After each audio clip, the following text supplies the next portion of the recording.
Bienvenue dans le cours complet PowerMount. Dans cette vidéo, nous allons installer le panneau HTCP sur notre VPS. Je vais donc vous en faire la démonstration ici. Nous allons installer le panneau HTCP. Qu'est-ce que PowerMount? Quelles sont ses exigences? Nous en avons déjà parlé. Dans la prochaine vidéo, nous allons installer PowerMount. Nous verrons toutes les fonctionnalités telles que la configuration DNS pour les emails et la rotation IP. D'accord. Que devez-vous faire pour cela? Le domaine que je vais utiliser est celui-ci. C'est mon domaine sur Cloudflare. Ici, je vais ajouter tous les enregistrements DNS. D'accord, et voici mon BTS. Voici mon adresse IP principale, voici le mot de passe route, voici le domaine, et le système d'exploitation que j'utilise est Antutu 24.04. D'accord.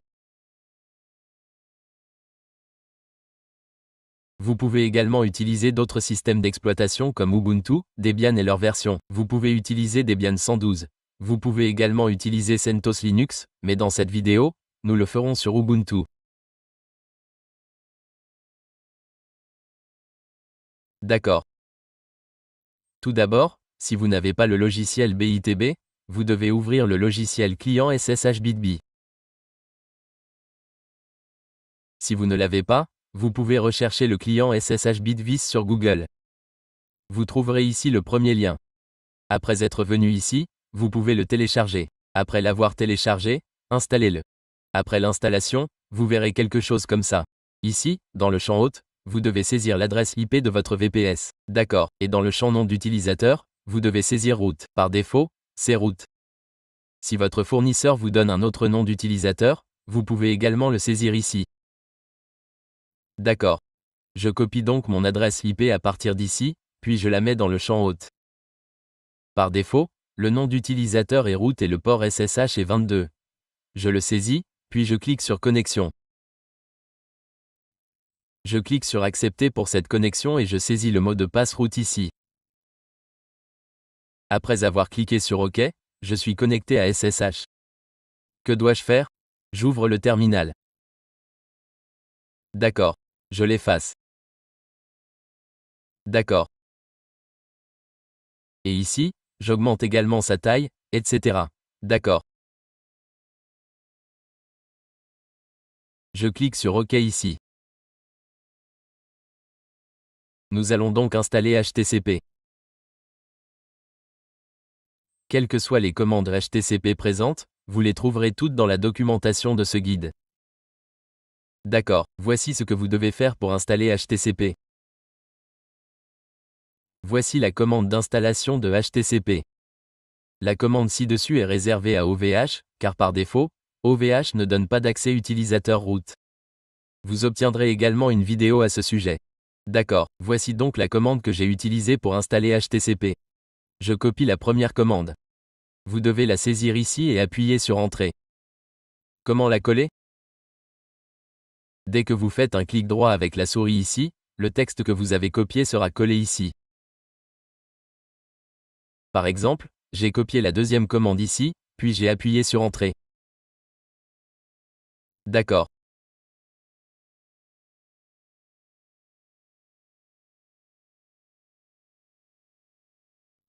Après cela, je copie cette commande à partir d'ici, puis je la colle et j'appuie sur Entrée.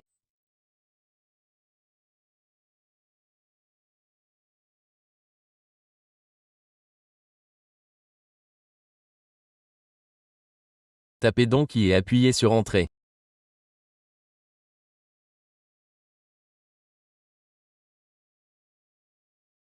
Continuez donc l'installation. Tapez donc I et appuyez sur Entrée. Maintenant, il vous demande le nom d'utilisateur. Vous saisissez donc votre nom d'utilisateur. Je saisis donc admin. Après avoir saisi admin, je le définis par défaut ici et j'appuie sur Entrée. C'est fait. Si vous rencontrez un problème lorsque vous entrez dans admin et qu'il indique qu'il existe déjà, entrez cette commande.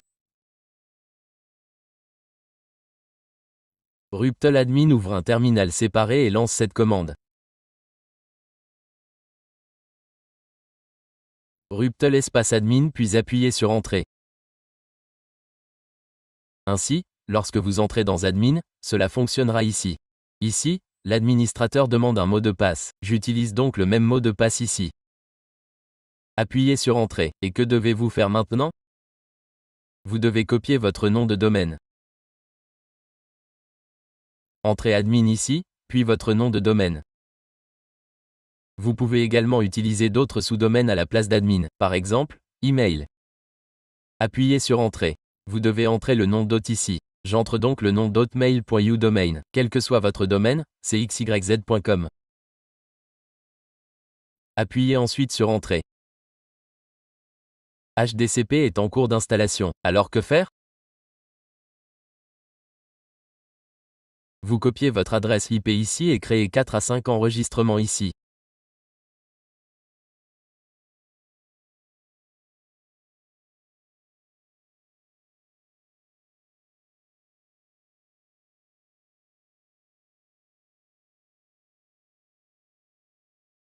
Un avec L, un avec www, un mail avec ceci, un www, mmail et un webmail avec ceci.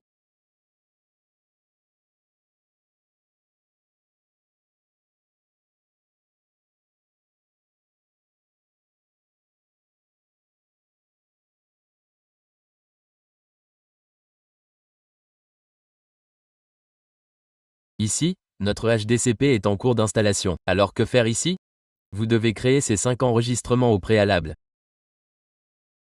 Je crée ces enregistrements avant l'installation de HDSCP, car nous ferons les autres enregistrements DNS qui seront utilisés pour l'envoi d'email plus tard.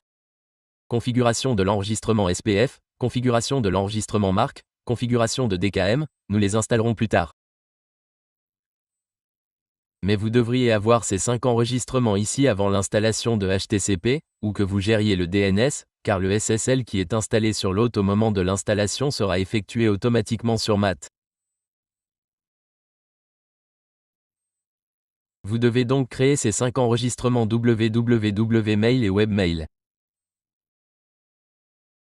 Dirigez tout le monde vers votre service informatique principal.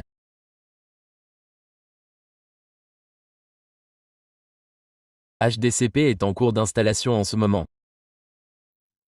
Ici, il est indiqué que cela prendra environ 10 minutes.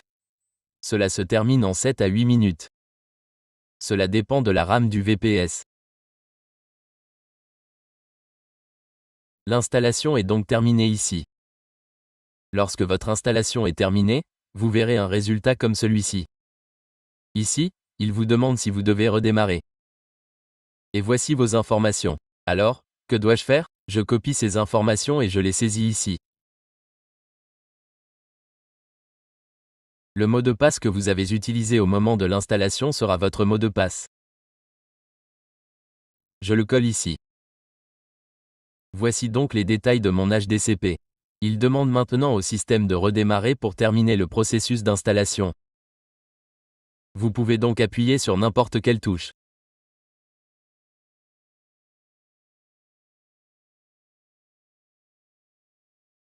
Dès que vous appuyez sur Entrée, votre VPS redémarre et dans les 5 à 10 secondes, il redémarre.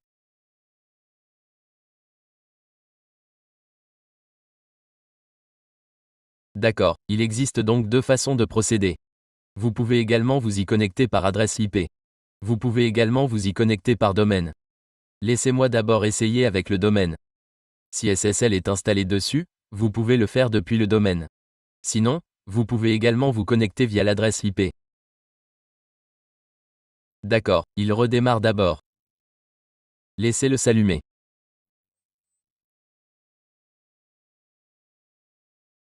Le voici en train de se reconnecter. D'accord. Cela signifie donc que notre VPS est désormais en cours d'exécution. Laissez-moi essayer le premier lien. Laissez-moi le copier.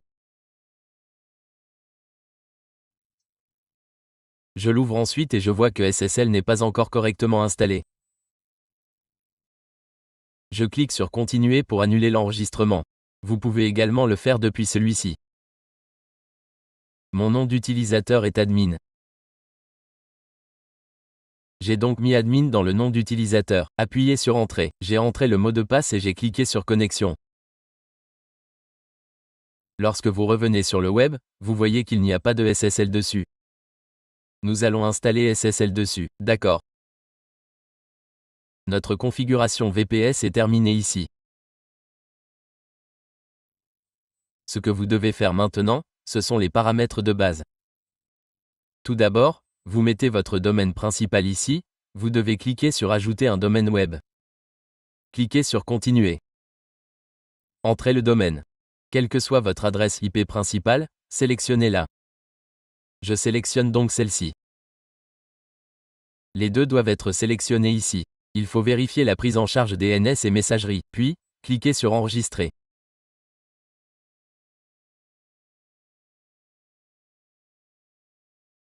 Je retourne sur le web. Pourquoi SSL n'a-t-il pas été installé? Parce que ce qui s'est passé est le suivant. Il a détecté cette adresse IP ici et il a pris cette adresse IP. C'est la raison pour laquelle cela ne s'est pas produit. Je modifie ici. Et après avoir cliqué sur celle-ci, je clique sur Enregistrer. D'accord. Les deux ont donc la même adresse IP. Que faisons-nous maintenant? Tout d'abord, installons SSL sur les deux. Donc, j'installe d'abord SSL sur ce sous-domaine. Nous allons installer SSL sur le domaine principal. Nous allons faire tout cela dans cette vidéo. Donc, j'installe SSL sur tous les domaines. Vous devez donc cliquer sur Modifier. Vous devez cliquer sur Activer SSL. Vous devez cocher les deux options. Cliquez sur Enregistrer.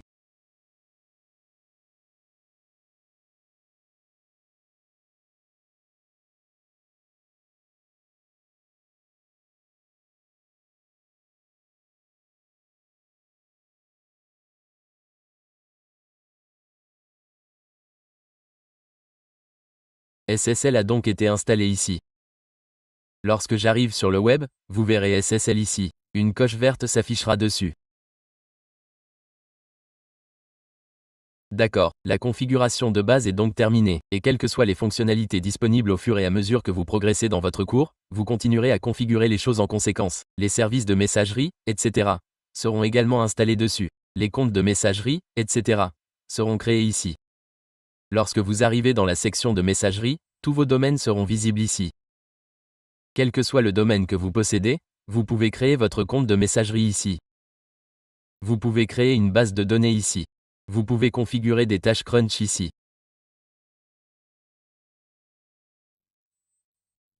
Si vous avez des paramètres, etc., lorsque vous cliquez sur Paramètres, tous les services exécutés dans ce HDCP seront affichés ici et vous pourrez ajouter vos règles, etc., dans le pare-feu. Dans la prochaine vidéo, nous installerons PowerMod, puis nous réaliserons les vidéos suivantes étape par étape.